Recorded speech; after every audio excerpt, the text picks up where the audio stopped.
আপনারা অনেকে দেখেছেন হয়তো মাননীয় প্রধানমন্ত্রী আশঙ্কা প্রকাশ করে বলেছেন যে আমাদের এই প্রিয় স্বদেশে পার্বত্য অঞ্চল সহ একটা এলাকা নিয়ে একটি খ্রিস্টান দেশ গড়ে তোলবার ষড়যন্ত্র অনেক দূর এগিয়ে গেছে। চিটাগাং, মিয়ানমার, এখানে একটা খ্রিস্টান স্টেট বানাবে, বে অফ বেঙ্গলে একটা ঘাঁটি করবে, এয়ারবেস করে কার উপর হামলা করবে, এই জায়গাটার উপরে অনেকেরই নজর, সেটা আমি হতে দিচ্ছি না। অবাক করা ব্যাপার হলো, গেল 2 দশক ধরে, প্রায় 20 বছর ধরে এদেশের আলেম সমাজ প্রতিনিয়ত যে কথা বলে আসছিলেন, অনেক সময় আমরা মনে করছি হুজুররা কত কিছুই তো বলে, হুজুররা মাথা মোটা, আমরা একটা খারাপ কথা হুজুরদের শুনে দিছি। কিন্তু এখন রাষ্ট্রের সর্বোচ্চ জায়গা থেকে সেই একই কথা প্রতিধ্বনিত হলো, আবারও প্রমাণ হলো যে ওলামা একরাম যেগুলো আশঙ্কা করেন একটু পরে হলেও সেটা দেশের মানুষ বুঝতে সক্ষম হন। আমাদের এই দেশ নিয়ে অনেক বেশি আগ্রহ পশ্চিমা পৃথিবীর এমন এমন ব্যক্তিবর্গ এই দেশে আসেন যাদেরকে সরকার দাওয়াত দিয়েও আনতে পারে না। সাধারণ মানুষ বা সাধারণ ব্যক্তি পর্যায়ে বা কোনো প্রাতিষ্ঠানিক পর্যায়ের, বেসরকারি পর্যায়ে তো দূরের কথা, এরকম ব্যক্তিবর্গ এই দেশে নিয়ম করে আসেন। এদেশের কিছু কিছু প্রতিষ্ঠান আছে, একটা স্কুল, একটা কলেজ, একটা ইউনিভার্সিটি উদ্বোধনের জন্য বড় নোবেল বিজয়ীরা এই দেশে আসছেন। অন্য কোনো প্রোগ্রামে তাদেরকে আনা যায়নি। ইউরোপ থেকে, আমেরিকা থেকে প্রভাবশালী ব্যক্তিবর্গ আসছে, নর্মালি তাদেরকে আনা যায় না, কিন্তু তারা স্ব-উদ্যোগে স্বপ্রণোদিত হয়ে আসছে। কারণ কি? আমাদের দেশ, এদেশের মাটির নিচে তেল নাই, এদেশে স্বর্ণের খনি নাই। আপনার কঙ্গোতে এবং ওই সমস্ত এলাকাগুলোতে, আফ্রিকার বিভিন্ন দেশে সেখানে খনিজ সম্পদ আছে, সেখানে শান্তিরক্ষা মিশনের নামে সেগুলো লুট করার যে প্রচেষ্টা তাদের আছে, ওপেন সিক্রেট আমরা সবাই জানি। শান্তিরক্ষার নামে মাস্তান ভাড়া করে নিয়ে মাস্তানি করে সেখান থেকে সেগুলো লুট করা যায়, কিন্তু এদেশে তো সেগুলো নাই। এদেশের প্রতি এত আগ্রহ কেন তাদের? কারণ এদেশে তাদের একটা বড় এজেন্ডা আছে। তারা এই এজেন্ডা বাস্তবায়ন করেছে পূর্ব তিমুরে। মাননীয় প্রধানমন্ত্রী পূর্ব তিমুরের কথাটা আলাদা করে বলেছেন। প্রধানমন্ত্রীর জায়গা থেকে আঁচ করতে পেরে বলেছেন, নিশ্চয়ই তার কাছে এই বিষয়গুলো খোলাসা পরিষ্কার। ইন্দোনেশিয়ার পূর্ব তিমুরে আপনারা জানেন যে এরাই একদিন 2 দিনে না, দীর্ঘদিনের পরিকল্পনা করে আস্তে আস্তে আস্তে আস্তে সেখানে একটা খ্রিস্টান অঞ্চল গড়ে তুলেছে। এবং যে ভয়াবহ দাঙ্গা, রক্তক্ষয়ী সংঘর্ষ, খুনাখুনি মুসলিম খ্রিস্টানদের মধ্যে হয়েছে খ্রিস্টানে, সেটা আমরা ভুলে যাই নাই, এখন বেশি দিন আগের কথা না। এবং সুদানে, দক্ষিণ সুদানে একই কাজ করেছে। আমাদের এই প্রিয় স্বদেশেও একই কাজ তারা করতে যাচ্ছে। এই যে কুকি চীনের কথা শুনেন, আমরা অনেকে ধারণা রাখি না এরা কারা, এদের ধর্মীয় বিশ্বাসের দিক থেকে তারা কি করে না করে। গত 8-10 দিনের মধ্যে আমি একবার পার্বত্য অঞ্চলে গিয়েছিলাম, যাওয়ার সুযোগ হয়েছে। তো পার্বত্য অঞ্চলে কিছু এলাকা দেখে ঘুরে কিছু অবজার্ভ করা, এমনি একটু সময় কাটানো ফ্যামিলি সহ চেষ্টা করেছিলাম। কিছু জিনিস আমার পর্যালোচনায়, আমারও পর্যবেক্ষণে কিছু জিনিস পরিষ্কার হয়েছে। আমি আপনাদের সাথে শেয়ার করতে চাই কি চলছে সেখানে। কেন আলেম ওলামারা বিদেশি এনজিওগুলোকে সন্দেহের চোখে দেখে। এখন আমরা গত বেশ অনেক বছর ধরে দেখছি সরকার সবসময় বিদেশি এনজিওগুলোর ব্যাপারে অনেক বেশি সতর্ক। এই বিদেশি এনজিওগুলো তারা কি করে দেশে এসে, তাদের অবদানটা কি? এই দেশকে উন্নত করার পেছনে মূল ভূমিকা যেটা রেখেছে সেটা হলো গার্মেন্ট শিল্প এবং আমাদের প্রবাসী ভাইদের রেমিটেন্স। এর বাইরে বিভিন্ন বিশ্বের বড় বড় সংস্থাগুলো, তাদের লোন, তাদের ঋণ, তাদের অনেক অবদান আছে, সেগুলো অনস্বীকার্য। কিন্তু এই যে এনজিওগুলো বিলিয়ন বিলিয়ন ডলার তারা বাহির থেকে আনছে এই দেশে, কি করে তারা? তাদের কাজগুলো কি? তাদের কাজগুলোর ভিতরে অনেক কাজ তারা করে। মোটা দাগে আমি কয়েকটা আপনাদেরকে দেখাতে চাই। এর ভিতরে একটা হলো তারা প্রচুর পরিমাণে ক্ষুদ্র ঋণ দেয়। তাদের এদেশের কিছু সোল এজেন্ট আছে, এরা এদেশে তাদের বিভিন্ন এজেন্ডা, তাদের বিভিন্ন টার্গেট এটা বাস্তবায়নের জন্য কাজ করে। এবং বিভিন্ন ওয়েবসাইট ঘাঁটলে আপনি তাদের ওয়েবসাইটগুলোতেই তথ্যপত্র পাবেন যে কি পরিমাণ বিলিয়ন ডলার তারা বরাদ্দ পায় এই কাজগুলো করবার জন্য। এই বিদেশি এনজিও এবং তাদের মদতপুষ্ট এদেশীয় যে দালালরা, যারা মীর জাফরের ভূমিকা পালন করছে আজ আমাদের প্রিয় স্বদেশকে তাদের হাতে তুলে দেওয়ার জন্য, এবং এটা যদুমধুর কথা বললে আপনি উড়াই দিতে পারতেন। এটা গুরুত্বপূর্ণ ব্যক্তি, গুরুত্বপূর্ণ জায়গার কথা। তো তাদের মৌলিক কাজগুলোর ভিতরে আপনারা লক্ষ্য করেছেন নিশ্চয়ই, এনজিওগুলো দেখবেন গ্রামে গ্রামে ঘরে ঘরে গিয়ে মেয়েদের মধ্যে অনেক ধরনের সচেতনতামূলক কাজ করে। তাদের ভাষায় সচেতনতামূলক কাজ। এই সচেতনতামূলক কাজের ভিতরে একটা হলো যে তাদের একটা বড় প্রচেষ্টা হলো যে মেয়েদের এবং ছেলেদেরও, ছোট বাচ্চাদের বিশেষ করে তারা টার্গেট করে তাদের বিভিন্ন লাজ লজ্জা ভেঙে দেয়। মানুষ তার অস্তিত্ব এবং স্বকীয়তা টিকে থাকে সংস্কৃতি, ধর্ম, এই সমস্ত বিষয় দ্বারা। এ অঞ্চলের মানুষের নিজস্ব কিছু সংস্কৃতি আছে, হিন্দু মুসলিম নির্বিশেষে আমাদের এই অঞ্চলের একটা সংস্কৃতি আছে। আবার এ অঞ্চলের মানুষের প্রত্যেক ধর্মের মানুষের যার যার ধর্মীয় বিশ্বাস এবং ধর্মীয় কর্মকাণ্ড তারা পরিচালনা করেন, সেটাও আলাদা আছে। এগুলোর মাধ্যমে কিন্তু আমরা আমাদের স্বকীয়তা ধরে রাখি, আমাদের নিজস্বতা। এটা যখন হারিয়ে যায়, মানুষের শিক্ষা, সংস্কৃতি, ধর্ম, এগুলো যখন মানুষ থেকে হারিয়ে যায়, তখন মানুষ নিজের অজান্তে আরেকজনের গোলামে পরিণত হয়, কোনো না কোনো সংস্কৃতি সে ধারণ করে। আপনারা দেখবেন যে গত কয়েক দশকে আমাদের দেশে পশ্চিমা সংস্কৃতির বাম্পার ফলন হয়েছে। টেলিভিশনগুলো খুলবেন, দেখবেন যে সমস্ত নাটক, সমস্ত সিনেমার মূল এবং নির্যাস একটাই, মূল কথা একটাই, সেটা হলো ঘুরে ফিরে তথাকথিত প্রেম। এর বাইরে কিছু আছে? ছোট থাকতে টেলিভিশন তো আমরাও দেখেছি, নাটক সিনেমা তো আমরাও দেখেছি, মাদ্রাসা যখন পড়ি ফাঁকি ঝুঁকি দিয়ে আমরাও তো টেলিভিশন দেখার চেষ্টা করেছি। তখনকার নাটক আর এখনকার নাটকের যে বর্ণনা, যে বিবরণ, দিনভর সেগুলো নিয়ে ফিচার লেখা হয় পত্রিকায়, পত্রিকার পাতা পাতা সেগুলোর বিবরণ আসে, সেগুলোর পর্যালোচনা আসে। এগুলোর মধ্যে পার্থক্য কি? দিনের আলোর মতো পরিষ্কার যে এখন মূলত যা দেখানো হয় তার সব কিছুর মূল ফোকাস হলো একটা জায়গায়, যে সমাজে মানুষের স্বভাবজাত লাজ লজ্জা যেন উঠে যায়। অবৈধ সম্পর্ক, বিবাহ বহির্ভূত সম্পর্ক, হারাম রিলেশন, এটা যেন খুব স্বাভাবিক মনে করে মানুষ। এদেশের সংবিধানে যেটা অবৈধ, এদেশের সকল ধর্মের মানুষ যেটা ধর্মীয় দৃষ্টিকোণ থেকে যেটাকে অবৈধ মনে করে, পাপ মনে করে, ওই পাপ বোধ, ওই অপরাধ বোধ, ওই অবৈধ হওয়ার বোধটুকু যেন উঠে যায় মানুষের চিন্তা থেকে। সমস্ত নাটক, সিনেমা, নোবেল, উপন্যাস সব কিছুতে দেখবেন সেটার একরকমের প্রচেষ্টা চলে। এগুলো কিন্তু বাই প্ল্যান, পরিকল্পনা মাফিক মানুষের মধ্য থেকে এই লাজ লজ্জা তুলে দেওয়া। একটা সময় আপনারা নিশ্চয়ই খেয়াল করবেন, বৈধ স্বামী স্ত্রী, বিবাহিত স্বামী স্ত্রী, এই পরিচয়টাও প্রথম প্রথম মানুষ দিতে একটু জড়তা বোধ করত, বিশেষ করে গ্রামাঞ্চলে, এমনকি শহরেও ছিল, যে আপনার সাথে উনি কে, অথবা আপনি বিয়ে করেছেন কিনা, একটু লাজুকতার সাথে উত্তর দিত, তাই না? আর এখন বিয়ে তো দূর কি বাত, এখন বুক ফুলিয়ে গর্ব করে বেহায়া এবং নির্লজ্জের মতো বিএফ জিএফের পরিচয় দেয় মানুষ। এই জিনিসটা কি একদিনে হয়েছে? হুজুররা কিন্তু বহুদিন আপনাদেরকে বলছে, আপনারা পাত্তা দেন নাই, কানে নেন নাই। এখন নিজের ছেলেটা যখন কোন একটা মেয়ের সাথে হারাম এবং অবৈধ সম্পর্ক করে বাপমা তুই চলে যা, এবার চোখের পানি টপ টপ করে ফেলেন, আর এসে বলেন হুজুর কোনো তাবিজ কবজ দিলে একটু ফিরে আসার সুযোগ আছে। হ্যাঁ, নিজের মেয়েটা যখন ওই লিটনের হাত ধরে চলে যায় আরেক জায়গায়, এবার এসে বলেন হুজুর একটু কোনো দোয়া দোয়া শিখাই দেন যে মেয়েটা একটু চলে আসবে। কিন্তু সারা জীবন হুজুরদেরকে বলছেন মৌলবীদের মাথা নষ্ট আছে, এরা বেশি বাড়াবাড়ি করে, সব কিছু নিয়ে এরা তেনা পেঁচা করে, শুধু ফতোয়াবাজি করে, এদের আর কোনো কাজ কাম নাই, খাইয়া দেয়। হুজুররা বহু সাবধান করছে আপনাকে, নিজে গর্তে পড়ার আগ পর্যন্ত আমরা টের পাই না, আমাদের হোঁশ ফিরে আসে না। আমাদের এই অঞ্চলের মানুষের যে স্বভাব লাজুকতা, এটা শুধু মুসলমানদের না, এটা অঞ্চলের হিন্দুদের, এটা অঞ্চলের খ্রিস্টানদের, এই অঞ্চলের বৌদ্ধদের, এই অঞ্চলের সমস্ত মানুষের মধ্যে কম বেশি আছে।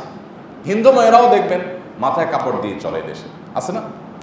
তাদের মধ্যেও অশ্লীলতা, বেহায়াপনা, পশ্চিমাদের মতো খুল্লুম খোলা চলাফেরা করা, এইটা এই অঞ্চলের মানুষের কালচার না। প্রত্যেকটা পৃথিবীর প্রতিটা অঞ্চলের মানুষের নিজস্ব কিছু কালচার থাকে। আমাদের এই কালচার আমাদের থেকে আস্তে আস্তে আস্তে আস্তে সরাই দেওয়া হচ্ছে, সে জায়গায় পশ্চিমা কালচারকে রিপ্লেস করা হচ্ছে, আপনারা দেখছেন, এবং দিন দিন সেটা ঘরে ঘরে প্রতিষ্ঠিত হয়ে যাচ্ছে। বিদেশি এনজিওগুলো এবং তাদের মদতপুষ্ট এদেশি দালালেরা, তারা এই জিনিসটাকে ঘরে ঘরে পৌঁছে দিয়েছে। আপনি হয়তো বলবেন ভাই এর সাথে দেশের স্বাধীনতা সার্বভৌমত্বের কি সম্পর্ক? স্বাধীনতা সার্বভৌমত্বের সম্পর্ক অনেক গভীরভাবে জড়িত ভাই। মানুষ ধর্মীয় বিশ্বাস থেকে, নিজের দেশত্ববোধ, দেশীয় সংস্কৃতি, এগুলোর যে এই বিষয়গুলোর যে চেতনা, সেটা থেকে মানুষ নিজের দেশকে ভালোবাসে, দেশ নিয়ে ভাবে, এবং এর বাইরে যখন মানুষ অন্যান্য চিন্তার মধ্যে হারিয়ে যায়, তখন মানুষের নিজস্ব স্বকীয়তা আর থাকে না, হারিয়ে যায়। তখন তাদেরকে শাসন করা নানাভাবে সহজ হয়। এখন আমরা অনেক কিছুকে ভালো মন্দ ডিফাইন করি পশ্চিমাদের দিয়ে, ইউরোপিয়ানদের দিয়ে।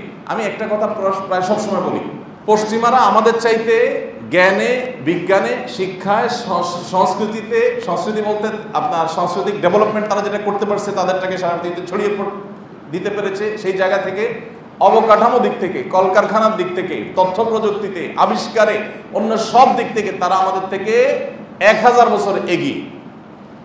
আমরা তাদের চাইতে ফ্যামিলি ব্যবস্থাপনায়, পারিবারিক বন্ডিংয়ে তাদের চাইতে আমরা 1000 বছর এগিয়ে।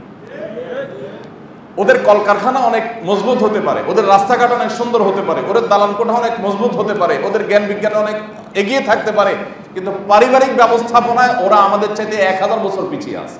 আমাদের এখানে এখনো মা বাবার প্রতি সন্তানের যে ভালোবাসা, এটা ওরা স্বপ্নেও ভাবে না, কল্পনা তো দূরের কথা, স্বপ্নেও তারা দেখে না যে মা বাবাকে এত ভালোবাসা যায়, ওরা কল্পনাই করতে পারে না।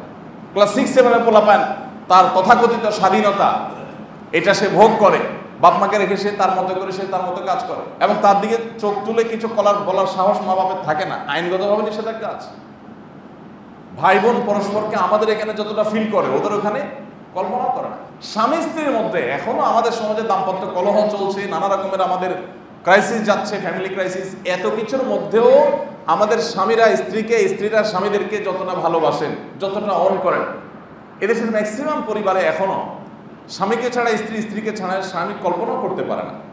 এখনো পর্যন্ত একে অন্যকে এত ভালোবাসেন যে মরণ পর্যন্ত দুজনের হাত ধরে জীবনটাকে কাটিয়ে দিতে চান। পশ্চিমারা এগুলো ওরা স্বপ্নে ওগুলো ভাবতে পারে না, কল্পনা ওরা করতে পারে না। কারণ এক একজনের পুরুষের 3টা করে 4টা করে গার্লফ্রেন্ড, আর মহিলাটার 3টা করে 4টা করে বয়ফ্রেন্ড। আমি প্রায় সময় আপনাদেরকে বলি, আপনারা ফেসবুক, সোশ্যাল মিডিয়াতে দেখবেন কিছু অ্যাপসের অ্যাডভার্টাইজ দেওয়া হয়।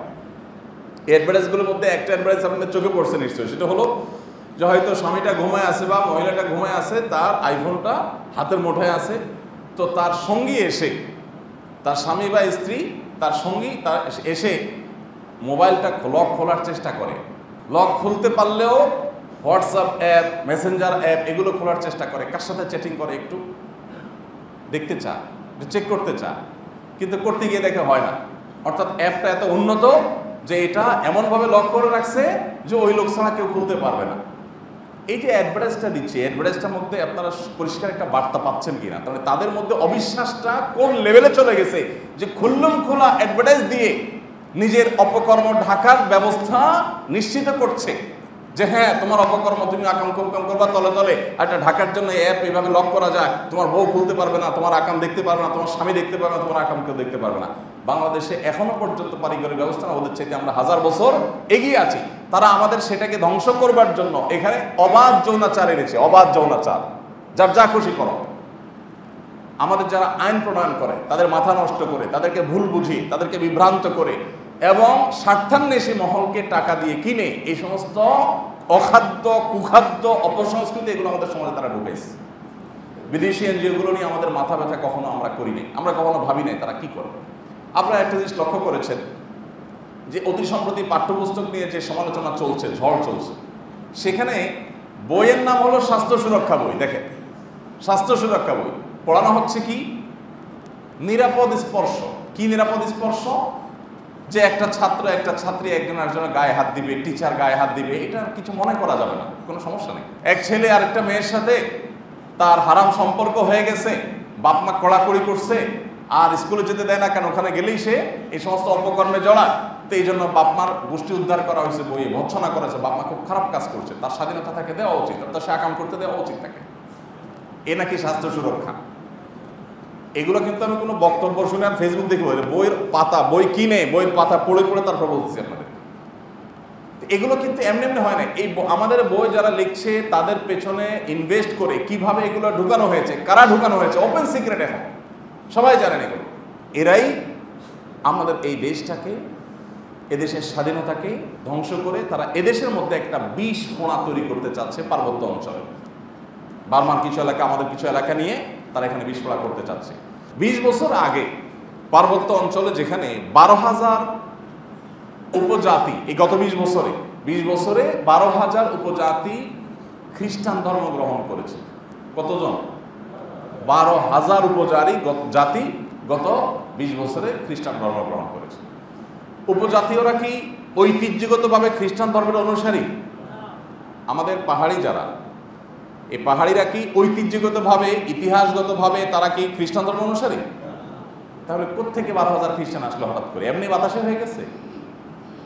এখানে খ্রিস্টান মিশনারিগুলো কাজ করেছে, তাদের এজেন্ডা নিয়ে আসছে, পশ্চিমারা এখানে আসছে, আসলেই তলে তলে গোপনে তারা ওইদিকে চলে যায়। আমি গত 10 দিন আগে যখন যাচ্ছিলাম কাপ্তায়ে গেলাম, চেকপোস্টে দেখি আটকায়, শুধু আটকায়। তো এক জায়গায় গাড়ি থামায়, আমি এক সদস্যকে, চেকপোস্টের ডিউটির সদস্য জিজ্ঞেস করলাম, ভাই কি খোঁজেন এত? এই হুজুর মানুষ, আমাদের গাড়িতে কি আছে? না হুজুর, আপনারা তো আমরা চিনি, কোনো অসুবিধা নেই, আমরা দেখতেছি কোনো বিদেশি আছে কিনা। আমি তো অবাক হয়ে গেছি, বিদেশি খুঁজবে কেন? বিদেশি লোকেরা তাড়াতাড়ি ছাড়বে, পর্যটন এরিয়া, পর্যটক টানবে। কিন্তু ওনারা জানেন যে এরা ষড়যন্ত্র করবার জন্য এদেশে সেবার নাম দিয়ে এসে ওই জায়গা গিয়ে তাদের মিশন বাস্তবায়ন করতেছে, তলে তলে তাদেরকে ট্রেনিং দিচ্ছে, অস্ত্র দিচ্ছে, তাদেরকে ধর্মান্তরিত করছে, করে তারা প্রস্তুত করতেছে। পূর্ব তিমুর ঘোষণা করেছে আপনার ইন্দোনেশিয়া, আর দেখে দক্ষিণ সুদানে, ওরকম আমাদের দেশে। আমরা তো ঘুমায় আছি, এই সমস্ত কথা আমাদের কানে নেওয়ার সময় নাই।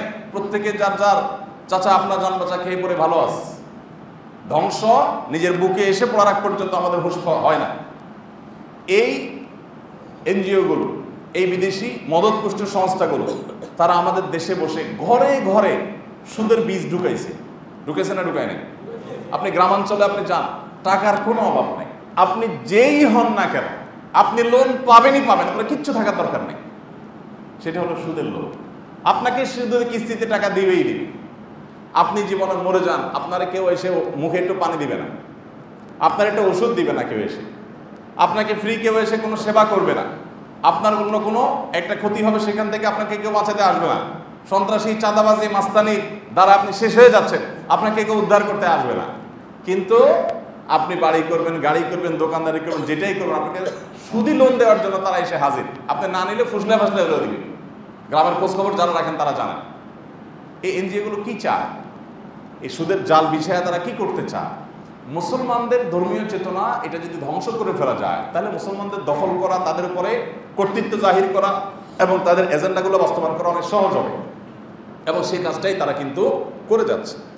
20 বছরে যে 12,000 উপজাতি খ্রিস্টান ধর্ম গ্রহণ করেছে, অর্থাৎ খ্রিস্টান ধর্ম প্রচার করে ওখানে খ্রিস্টান রাষ্ট্র বানানোর চক্রান্ত চলছে, এই জিনিসটা বোঝার জন্য আপনার বেশি দূরে যেতে হবে না।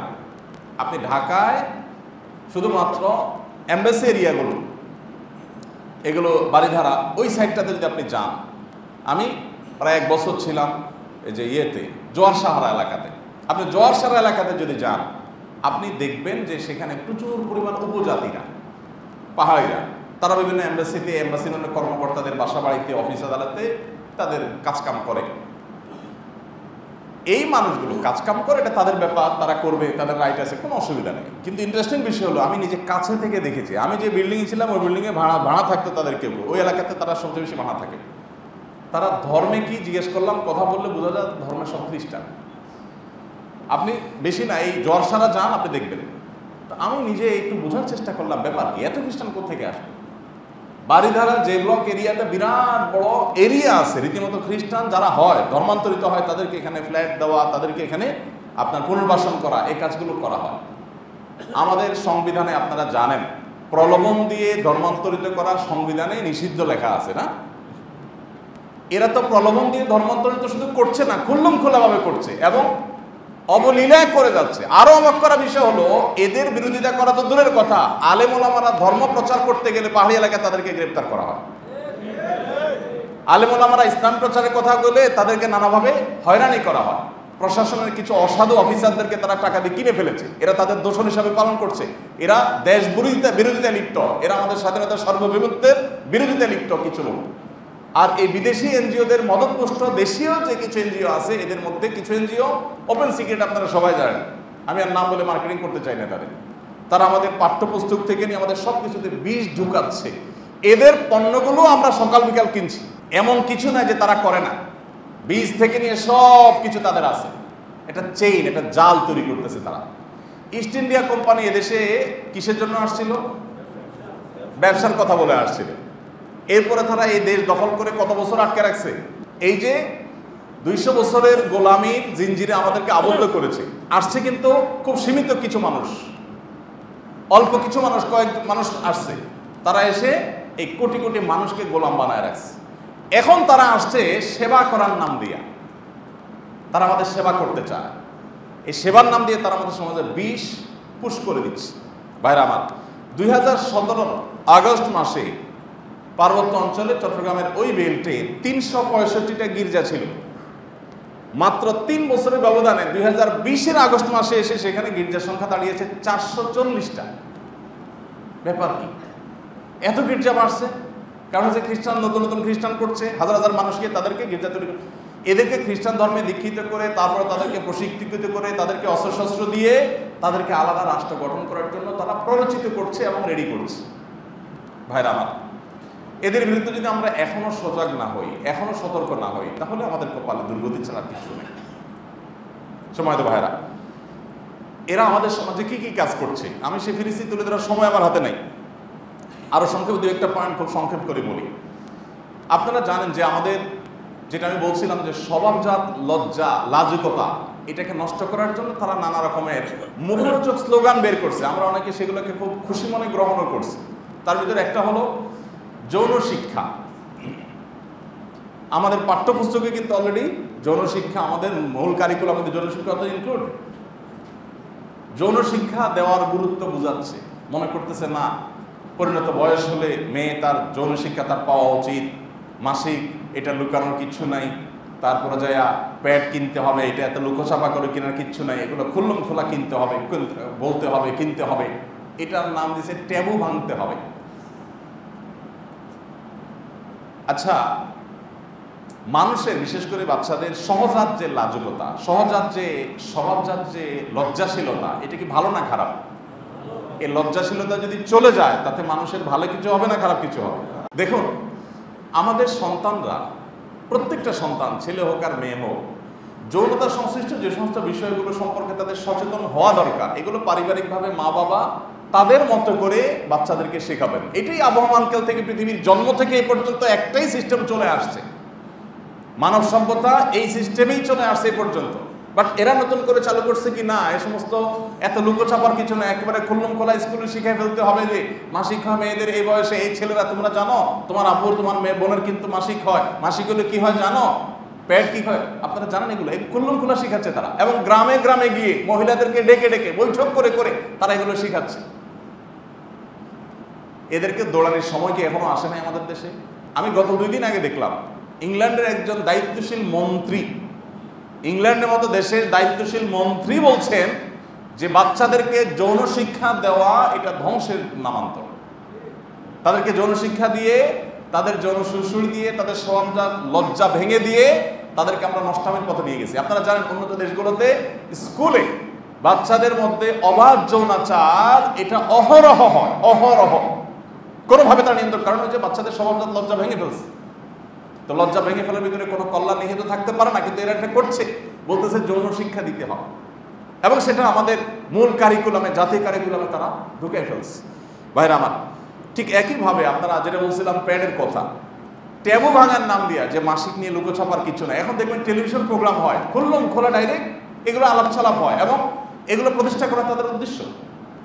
তারা কিন্তু আপনার প্যাড সম্পর্কে, মেয়েরা মাসিক হলে প্যাড কিনবে, দোকানদারের কাছে যায় গোপনে বলে কোনো রকম কিনে নিয়ে চলে আসে। কারণ এই সংশ্লিষ্ট আরো বিভিন্ন বিষয় আছে, আমি সেগুলোর নাম মুখে আর নিলাম না। এগুলা যার যার মতো কিনে মানুষ লুকোছাপা করে নিয়ে আসে। এরা প্রচারণা করে না, কেন লুকোছাপা করতে হবে, খোল্লম খোলা করতে হবে। আপনারা অবাক হবেন, এই দুষ্ট চক্র, এই এনজিও গুলো একবারে এদের নেতৃত্বে যারা আছে, সেই প্রতিষ্ঠান রীতিমতো শেখায় যে মেয়েদের মাসিক হলে তাদের প্যাড লাগবে। এই কথা ভাইকেও না, ডাইরেক্ট বাপকে যায় বলতে হবে, মার কাছে না। কারণ লজ্জা কিসের, এটা ভাঙতে হবে, এই ট্যাবু। আমরা মনে করতেছি বাহ আধুনিক, তো নতুন কিছু হইলে বাঙালি আমরা বড় হুজুগে হয়ে মাতাল হয়ে পড়ি, আমরা ওটা পিছনে অনেক সময় ঝাঁপ দিয়ে পড়ি। ভাইরা আমার, এরা আমাদের এই দেশকে, এদেশের মানুষকে সুদের জালের মধ্যে আটকে ফেলেছে। তারা আমাদের এই দেশে স্বভাবজাত লাজুকতা, লজ্জাশীলতা ধ্বংস করে ফেলেছে। আজকে যে আমরা উচ্ছৃঙ্খল যুব সমাজ, তরুণ কিশোরদের একটা অংশ দেখতে পাই, এটা তাদেরই ফসল। তারা নাটক সিনেমার মাধ্যমে অবাধ যৌনাচার, বিবাহিত সম্পর্ককে নরমালাইজেশন করে ফেলছে। তারা আমাদের সমাজে যত রকমের অনাচার আছে এগুলো সব আমদানি করেছে। সর্বশেষ আপনারা দেখতে পেয়েছেন যে ট্রান্সজেন্ডার শব্দের মায়ের পেছে তারা সমকামিতাকে প্রতিষ্ঠা করেছে। কিভাবে প্রতিষ্ঠা করেছে আপনারা অবাক হয়ে যাবেন। প্রচুর পরিমাণ ড্রপ সেন্টার তারা করেছে। সমকামিতার কাজ নিরাপদে করবার জন্য বিভিন্ন ক্লিনিক খুলে খুলে সেখানে স্বাস্থ্যসেবার নাম দিয়ে সেখানে তারা সেই আয়োজন করছে। এবং গতকাল না পরশু বোধহয় দৈনিক ইত্তেফাকের একটা রিপোর্ট দেখছিলাম যে যেভাবে ছড়িয়ে পড়ছে ভয়াবহভাবে বাংলাদেশের সমকামিতা, পশ্চিমা দুনিয়ার মানুষেরা তারা পেরেশান এই সমস্ত বিষয়গুলো। অভিভাবকরা, প্যারেন্টসরা রীতিমতো পেরেশান ছেলে মেয়েদের বিষয়গুলো নিয়ে, যে তাদের ছেলে মেয়েকে তারা কিভাবে নিয়ন্ত্রণ করবে, সমকামিতা থেকে বাঁচাবে। কেউ একজন বলছিলেন যে ওই সমস্ত দেশে, ওই সমস্ত এলাকায় কোনো অভিভাবক যখন টের পায়, অভিভাবক নিজে প্র্যাকটিসিং ৫ ওয়াক্ত নামাজ রোজা করে, এই অভিভাবক যদি জানে তার ছেলেটা কোনো মেয়ের সাথে অ্যাফেয়ার্সে গেছে, হারাম সম্পর্কে গেছে, ওই নামাজি মানুষটাও আলহামদুলিল্লাহ বলে, আল্লাহ শুকর আদায় করে। ব্যাপার কি? হারাম রিলেশনে গেছে, অবৈধ সম্পর্কে গেছে, বাবা তো নাউজুবিল্লাহ বলবে। নাউজুবিল্লাহ না বলে নাকি? সবার কথা বলছি না, কোনো কোনো ক্ষেত্রে এরকম হয় যে কোনো কোনো অভিভাবক আলহামদুলিল্লাহ বলে। কেন আলহামদুলিল্লাহ বলে? আলহামদুলিল্লাহ এই জন্য বলে যে সে অন্তত গে হয় নাই। বুঝলেন না কথা? সে সমকামী হয় নাই। সমকামী হবে কিনা এটা নিয়ে ভয় ছিল। আমার একান্ত পরিচিত বাংলাদেশি প্রবাসীদের অনেকে আছে, আমেরিকা প্রবাসী একজন আছেন আমার পরিচিত, বললেন যে তারই নিয়ারেস্ট আত্মীয় ছেলেটা সমকামী হয়ে গেছে, মা বাবার কান্নার কোনো শেষ নেই। এই মা বাবা জীবনে কোনোদিন নাতি নাতনির চেহারা দেখবে না। ভাইরা আমার, এই অসভ্যতা তারা এখন আমাদের সমাজে ছড়াচ্ছে। এদের বিরুদ্ধে আমাদের সোচ্চার হতে হবে, সজাগ হতে হবে এবং তাদের ষড়যন্ত্রগুলোকে আমাদের নস্যাৎ করতে হবে। আল্লাহ তাআলা আমাদের প্রিয় ভূমিকে, প্রিয় মাতৃভূমিকে সকল ষড়যন্ত্র থেকে আল্লাহ তাআলা হেফাজত করুন। আলেম ওলামা আপনাদেরকে যে বিষয়গুলো সতর্ক করেন, ওলামা একরাম তারা তাদের দায়িত্বশীলতার জায়গা থেকে সতর্ক করেন। তারা আমাদের কল্যাণ চায়, সেজন্য সতর্ক করেন। এর বাইরে আর কিছু না। আমরা যদি সতর্ক না হই, আমরা যদি নিজেদেরকে সংশোধনের পথে আনতে না পারি, তাহলে সেক্ষেত্রে আমাদের ধ্বংস অনিবার্য হয়ে যাবে। আমরা তাদের সকল ষড়যন্ত্র থেকে সতর্ক থাকবো। আমাদের অনেকে আছেন খুব পাতলা চিন্তা করেন। কীরকম পাতলা চিন্তা? অনেকে বলেন যে ভাই, যেমন আজকে একজনের সাথে আমি আলাপ করছিলাম কোনো একটা টেলিভিশন চ্যানেলে সকালে, তো বলতেছিল যে ভাই কি বলেন এগুলো, আমরা দেখি ইউরোপ আমেরিকাতে গির্জা কিনে কিনে মসজিদ হচ্ছে, ওদের গির্জাগুলো বিক্রি করে দিচ্ছে, মুসলমানরা কিনে কিনে সেগুলা মসজিদ বানাচ্ছে, খ্রিস্টানরা দলে দলে মুসলমান হচ্ছে, অন্য ধর্মে চলে যাচ্ছে, ওদের ধর্মকর্মের পালাই নাই, ওরা আবার এখানে খ্রিস্টান ধর্ম প্রচার করতে কেন যাবে? এটা অনেকে বলেন। এখানে আমেরিকার ইমাম সাহেব আছেন, আমেরিকা প্রবাসী ভাইরাও আছেন আজকে মাশাআল্লাহ, ওনারা সাক্ষী। বহু গির্জা সেখানে কিনে মসজিদ হচ্ছে না, শুধু আমেরিকায় কেন, ইংল্যান্ড সহ পুরো ইউরোপ আমেরিকাতে, আলহামদুলিল্লাহ সেটা ভালো দিক। বাট আমি বলছি যে সেখানে যে এই যে গির্জাগুলো কিনে ফেলছে মুসলমানরা, খ্রিস্টানরা ধর্মের কোনো বালাই তাদের নাই, তারা গির্জা গেলেও ওই কালে বদলে যায়। এখন প্রশ্ন হলো যে সেই ধর্মের মানুষরা আমাদের দেশে কেন আবার তাদের ধর্ম প্রচার করতে আসবে? এটার উত্তর হলো, আমি নিজের চোখে একবার না বহুবার দেখেছি। আপনি আমার সাথে উত্তরবঙ্গ চলেন, ঠাকুরগাঁ, পঞ্চগড়, দিনাজপুর, রংপুর, এই সমস্ত এলাকা আপনি চলেন, আপনার চোখও পালে উঠে যাবে। এমন এমন খ্রিস্টান পাদ্রীরা আছে যারা ইউরোপ আমেরিকা থেকে আসছে, 20 বছর, 30 বছর, 40 বছর হয়েছে, তারা এদেশেই থাকছে এবং তারা এদেশে নানা রকমের কাজ করছে। শিক্ষা প্রতিষ্ঠানগুলো, ভালো ভালো শিক্ষা প্রতিষ্ঠানগুলো তারা করে, কারণ জানে যে পোলাপান শিক্ষা প্রতিষ্ঠানে ভর্তি করতে হবে, মুসলমানের ছেলে তাদের প্রতিষ্ঠানে পড়বে, পড়ে পড়ে তাদের কালচার, কৃষ্টি, চিন্তা এগুলো লালন করে করে বড় হবে, এগুলো করে বোমার মতো কাজ করবে। এরা তারা ঘরে ঘরে করছে।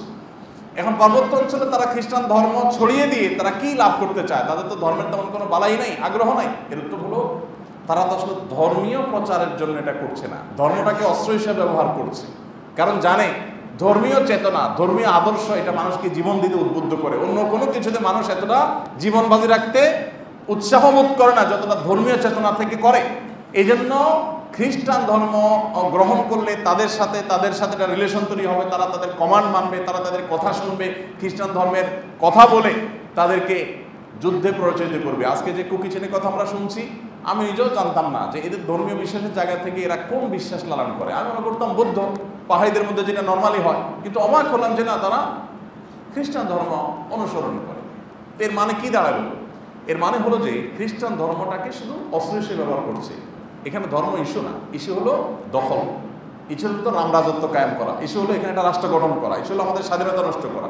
অতএব এই বিদেশি এনজিওগুলো আপনাদেরকে যদি কিছু দেয়, মুখরোচক, ওইটাকে আপনারা গ্রহণ করবেন না, আল্লাহর রাস্তায় ভাববেন, বিবেচনা করবেন, পর্যালোচনা করবেন ভালো মন্দ, তারপর সেটা গ্রহণ না করার সিদ্ধান্ত গ্রহণ করবেন।